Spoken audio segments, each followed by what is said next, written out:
population. For us, the European Union, active civil society is a crucial component of any democracy. You enhance political accountability and social cohesion. You deepen understanding and inclusiveness of important reforms that Kosovo is doing. And you also help to prevent the polarization.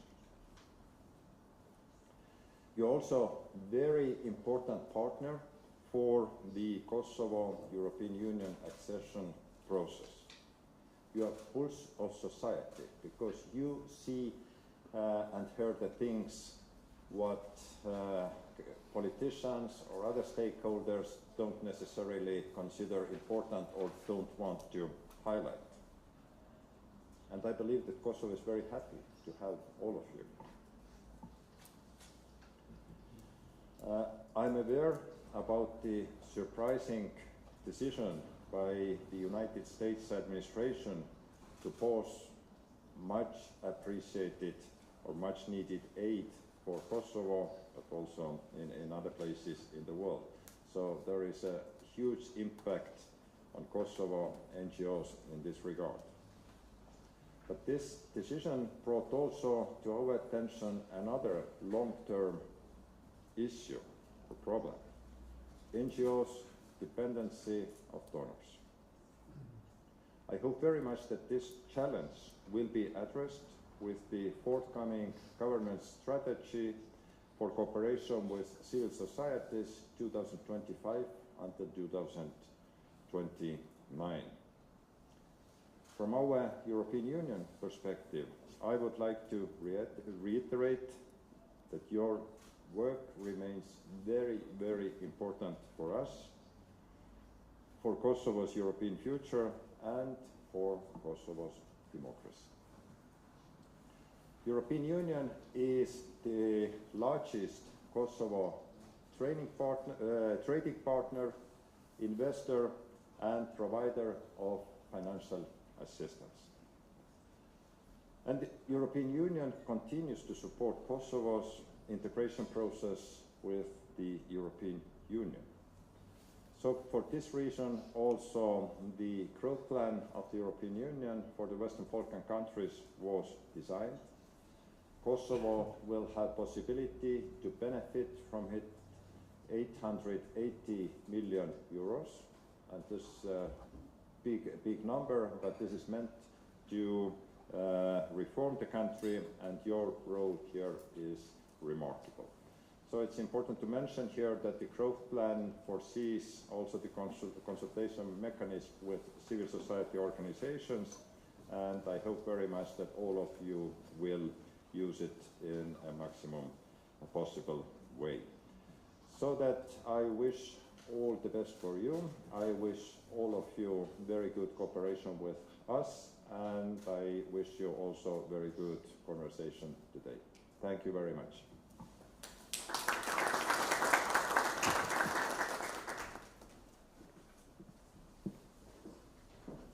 Thank you, Ambassador. And now it's time to announce the grants and the available mechanisms offered by the European Union. I would like to give the floor to Olivier Bouda. He is the team leader at the cooperation section of the EU office in Kosovo.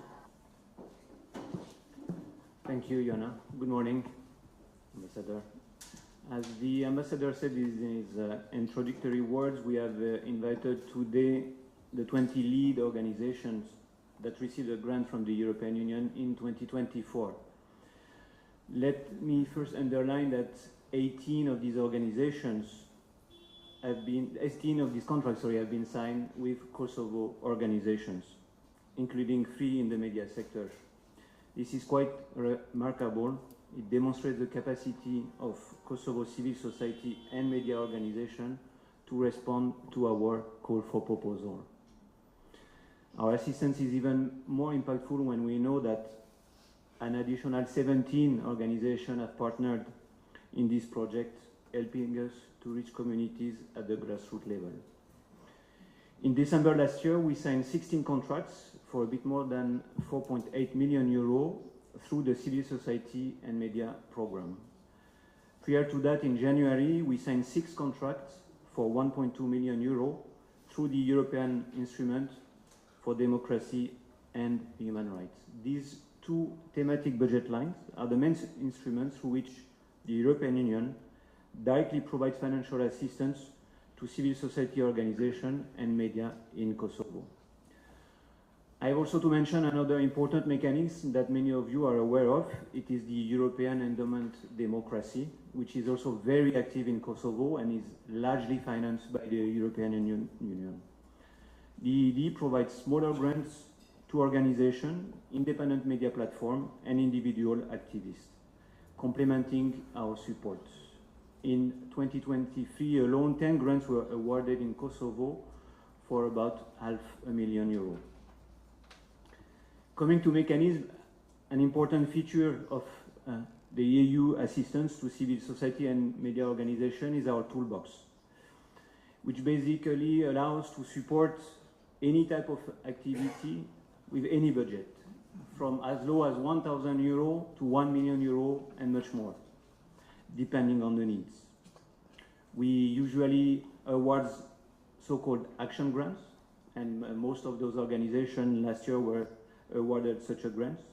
They mainly aim to contribute to the implementation of specific projects or the provision of essential services. We have also another mechanism that is called Framework Partnership Agreement, through which we also grant smaller grants. These smaller grants, which can reach up to €80,000, aim mainly at supporting the capacities and the strategies of those organizations. We have at the moment 9 partner organizations for a period of 4 years.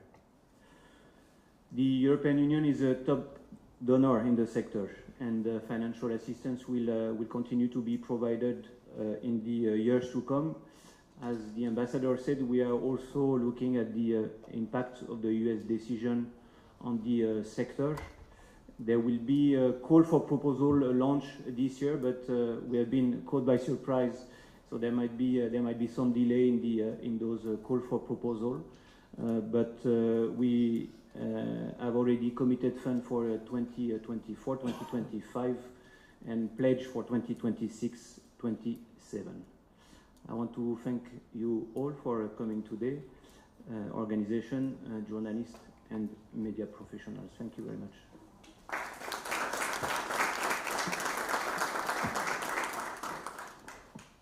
Thank you, Olivier. And this was an excellent introduction to our panel discussion.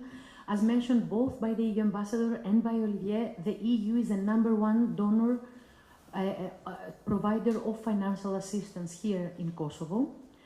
We will continue this path both this year and for the years to come.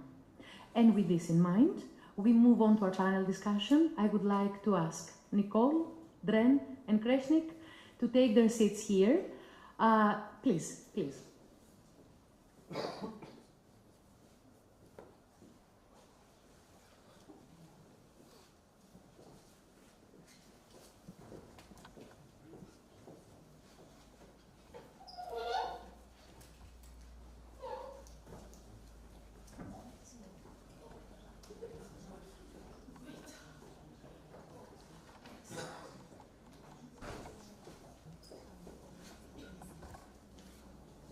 I would like to come closer to the speakers. That's why I needed to move the chair, but it was a bit too heavy for me. Anyways, so we have Kreshnik Gassi from Birn here. We have Nicole Farnsworth from Kosovo Women's Network, and Dren Puka from the Kosovo Civil Society Foundation. My first question will be very simple, and it's the same to all of you. So, Nicole, could you share with all of us now how this grant that you got from the EU will help your organization, and what concrete impact can we expect from this? Thank you. This grant came at a perfect time for us, especially amid the withdrawal of US funding. The timing couldn't have been better. But we're mostly excited about the content. It's about social services and social assistance. It aims to reach the most marginalized people in Kosovo.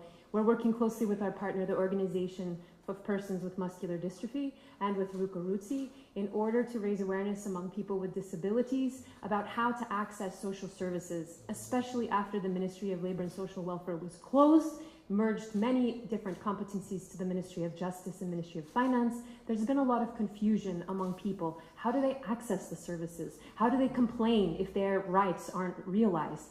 We want to go into communities together with our members of the Kosovo Women's Network, 149 women's rights groups, to reach people, to help them access these services, and to help institutions to better budget for these services, which are very terribly underfunded due to a lack of evidence-based and gender-based budgeting. So we will be supporting institutions as well to better budget for social services to help diverse women and men throughout Kosovo. Thank you so much, Nicole. Very concrete, and I got all the info that I needed. I hope it's the same for you as well. And now we will move on to Dren. Same question. How this grant, this EU grant, will help your organization and what impact we can expect? Thank you. Do të flas në shqip. Dita ku jemi sot dhe prezantimi i kontratave të reja për financim të OJQ-ve prej BE-s, përveç për ditën e Evropës që shënon një kështu moment të ri, po ashtu koincidon edhe me një moment të natës së mbrëmshme ku përfundimisht si duket po merr fund agonia e pauzimit të financimit të USAID-it dhe po marrin fund dhe po ndërpritën shumica kontratave nëse jo të gjitha të shoqërinë civile. Dhe në këtë moment Resource Center ose projekti jonë i financuar prej BE-s do ta ketë një rol jashtëzakonisht të rëndësishëm në këtë momentumin e ri të krijuar dhe nevojën në rritje të organizatave të shoqërisë civile me pas një krahje më të madhe në një kohë me pasardhësi dhe pasiguri të mëdha jo vetëm financiare. Qendra burimore e trajnimeve në Kosovë për 3 vite të ardhshme ka më ofruar përkrahje me trajnim nëpërmes shkollës për aktivizëm për OJQ, që është një shkollë me shumë lidhje dhe që ka personel me ofruar gjitha informata dhe mjetet për një OJQ në mujtë me qenë aktive dhe me marrë pjesë në jetën publike. Të ketë përkrahje për digitalizim të punës OJQ-ve, e cila është jashtëzakonisht relevante në kohët në të cilat po jetojnë për të fuqizuar dhe më shumë reziliencën e organizatave u përshtatme ndryshimet e shpejta që po ndodhin në ambientin e jashtëm. Do të përkrahojmë organizatat për fuqizim të leadershipit të tyre, të fokusuar në gradë të udhëhecje të organizatave, qoftë në pozita të larta udhëhecë apo ato që aspirojnë pozita të tilla. Kjo duke pas parasysh që një shoqëri